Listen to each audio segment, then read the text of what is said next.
আসসালামু আলাইকুম। লোকে কি বলবে এই কথাটার উপর ভিত্তি করে আমরা অনেক কাজই করি না, যে কোনো কাজকে আমরা ছোট মনে করি। আসলে দেখুন, আমাদের যে কোনো কাজকে ছোট মনে করা যাবে না। যে কোনো ধরনের কাজ আমাদের করতে হবে, বিশেষ করে যারা প্রবাসে থাকেন।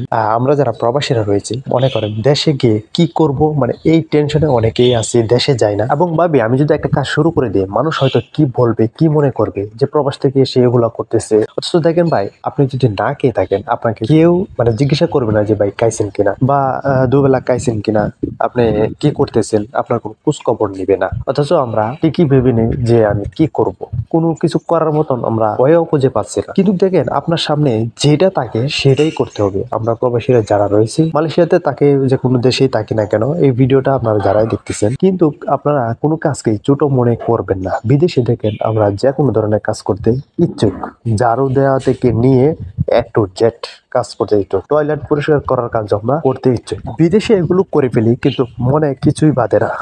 যেই এই কাজগুলো দেশে করতে যাই, তখনই মনে বেঁধে যায়। যেমন দেশে ঝাড়ু দেওয়ার কাজ আমরা বলেও করবো না, বা ধরুন ফুটপাতে যে কোনো ব্যবসা, একজন প্রবাসী যারা যাবে, বিশেষ করে যারা লজ্জাবোধ না করবে, তারা কিন্তু যে কোনো কাজ করতে পারবে। ফুটপাতেই বলেন, যেখানেই বলেন, তারা কাজ করতে পারবে যাদের লজ্জা নেই। কাজে কিন্তু আসলেই কোনো লজ্জা নেই, লজ্জা হচ্ছে অলসতা। এই কথাটা বলছিল মিজানুর রহমান আজহারি। আপনারা সবাই জানেন যে এটা একটা প্রবাদ বাক্য, যে কাজে কোনো অলসতা নেই, অলসতা হচ্ছে লজ্জাই। আপনি যত মানে লজ্জা পাবেন, তত আপনার জীবনে সমস্যা হয়ে দাঁড়াবে। যত লজ্জা কম পাবেন, তত দেখবেন আপনার সমস্যা সমাধান হবে। এটাই বাস্তব। আপনি দেখেন, মানে চারদিকে তাকিয়ে দেখেন, একজন হেল্পার কত কষ্ট করে একজন যাত্রীকে নিয়ে আসে, ভাই আসেন আসেন গাড়িতে উঠেন, বসেন। বা একজন মাছ বিক্রেতা কত কষ্ট করে মাছ বিক্রি করে একজন কাস্টমারের কাছে, বা যে কোনো ধরনের বিক্রেতা বলেন, ফুটপাতে যারা বসে বিক্রি করে, হাইটা হাইটা যেটাই বলেন, হকারি যেটাই বলেন না কেন, তারা কিন্তু কষ্ট করে মানে পণ্যটা বিক্রি করে, তারপর টাকাটা পায়। তাদের কিন্তু লজ্জা নাই। দেখেন, আমরা আজকে প্রবাসে পড়ে আছি, বছরের পর বছর, মাসের পর মাস, মানে সময়ের পর সময় চলে যাচ্ছে। আমাদের দেশে গিয়ে একটা কিছু যে করবো, যে কোনো একটা কিছু পদক্ষেপ নেব, এটা আমরা অনেকে মানে একটু ছোট হলে লজ্জাবোধ মনে করি।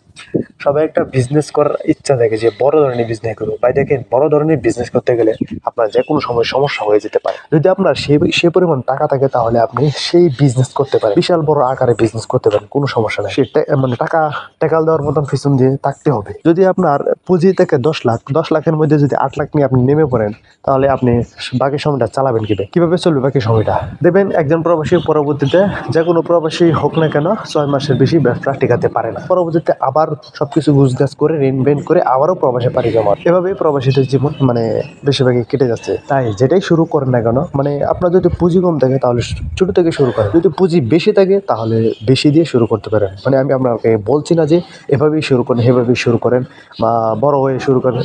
এটা আর একটা মাথার মধ্যে মানে ভেবে যায় যে লোকে কি বলবে, এই ভেবে আমরা কিন্তু আরো অনেক কাজকে থামিয়ে দিই। যেমন ধরেন, একজন মুড়িওয়ালা, যারা মুড়ি বিক্রি করে, তাদেরও কিন্তু ভালো একটা ইনকাম হয়, এবং যারা ফুটপাতে বসে আরো বিভিন্ন ধরনের পণ্য বিক্রি করে, তাদের কিন্তু ভালো একটা ইনকাম হয়। ইনকাম সোর্স কিন্তু তাদেরও প্রতিদিন 500 থেকে 700, 800, 1000 এরকম আসে। কিন্তু একজন বড় দোকানদার, ধরেন আপনি একজন মুদির দোকান দিলেন বড় করে, এখান থেকে আপনার এরকমই টাকা আসবে, 2000, 1500, মাঝে মাঝে নাও আসতে পারে।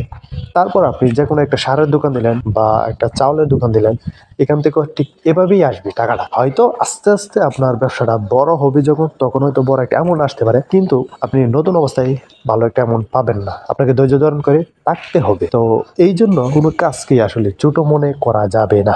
লোকে কি বলবে এটার কথায় কাম দিয়ে আমাদের সারা জীবন মানে কষ্ট করতে হবে। আপনি একটা কাজে নেমে দেখেন না, দেখবেন লোকে এটাকে তখন বাহাবা দিবে, ভালো, সাব্বাস, এগিয়ে যাও, এরকমই বলবে। তো সবাই ভালো থাকবেন, সুস্থ থাকবেন। আমিও প্রবাস থেকে ইনশাআল্লাহ আপনাদের মতনই একজন প্রবাসী, ছোটখাটো যেটাই হোক একটা কিছু করার। ধন্যবাদ সবাইকে। আমাদের সাথেই থাকবেন। আমাদের এই ভিডিওগুলোর মাধ্যমে অবশ্যই আমি আপডেট দেওয়ার চেষ্টা করবো, আমি কি করতেছি, প্লিজ আপনারা জানতে পারবেন।